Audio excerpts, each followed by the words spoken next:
Hello, welcome to another edition of the Business Weekly on City TV with me, Pius Amihere Eduku, where we bring you the top business stories for the week. And coming up in this edition, the International Monetary Fund (IMF) to consider Ghana's quest to extend the program by some 8 months. Also, spare part dealers are not to expect any tax cut on their wares anytime soon. We'll be telling you more on these plus other business stories for the week.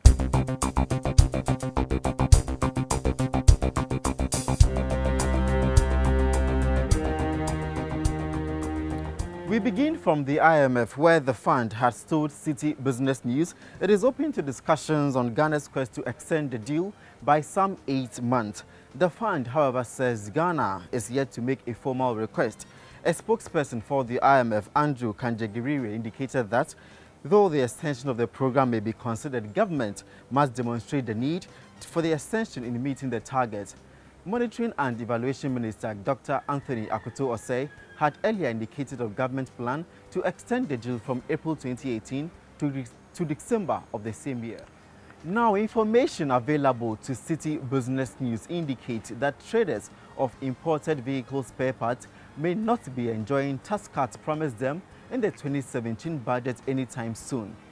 Though the businesses were tipped to be enjoying from the tax cuts announced in the budget to ease the cost of doing business in the country, a directive from the GRA on the implementation of the 1% special import levy excluded the spare part dealers. City Business News also understands that the implementation of the tax cut will require ratification by Parliament due to Ghana's agreement to the ECOWAS Common External Tariff. But the Spare Part Dealers Association, however, tells City Business News they are confident of government promises since they are in negotiation with government over the move. Also this week, government raised a total of $2.25 billion in 4 separate bonds. 2 of the bonds amounted to $1.13 billion and they were issued at 15 and 7 years period with the same interest rate of 19.75%. In addition, the Ministry of Finance raised a cedi equivalent of $1.12 billion in 5 and 10-year bonds. The issuance represents the largest amount issued by a sub-Saharan African country in a day. In a related development, one of the 3 book runners has downplayed fears that the success of the bond auction will impact negatively on access to credit by the private sector. The director and head of market at Barclays Bank Ghana and lead arranger for the bond sale, Komla Nelete, tells City Business News the fears are misplaced. Also this week, City FM launched its campaign against illegal mining activities in the country with the hashtag #StopGalamsey Now speaking on the issue, General Secretary of the General Agricultural Workers Union, GAU, Edward Kariwe, warned that Ghana risks losing its agricultural lands to the illegal mining activities if the issue is not addressed anytime soon. Mr. Kariwe also warned that agricultural produce risks suffering a loss if illegal mining activities are not stopped immediately.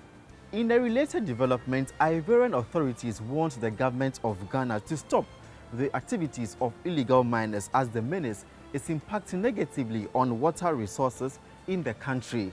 According to Environment Minister Professor Frimpong Boateng, Ivorian water bodies that take their sources from Ghana are heavily polluted and the situation is expected to worsen if nothing is done to curb the menace. Let's take you to the transport sector because local airlines company CityLink has initiated processes to resume its operations in the country after 5 years of inactivity. Director General of the Ghana Civil Aviation Authority, Simon Alete, who confirmed this to City Business News, said the company has since February this year renewed its air carrier license. Also in the transport sector this week, there were mixed reactions to the 15% increase in transport fares which took effect on Thursday. Some passengers who spoke to City Business News were adamant to pay the new fares, but others paid the new fares with little hesitation.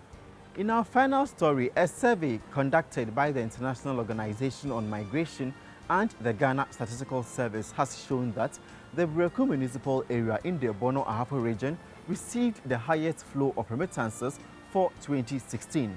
The area topped among 6 areas studied in the survey.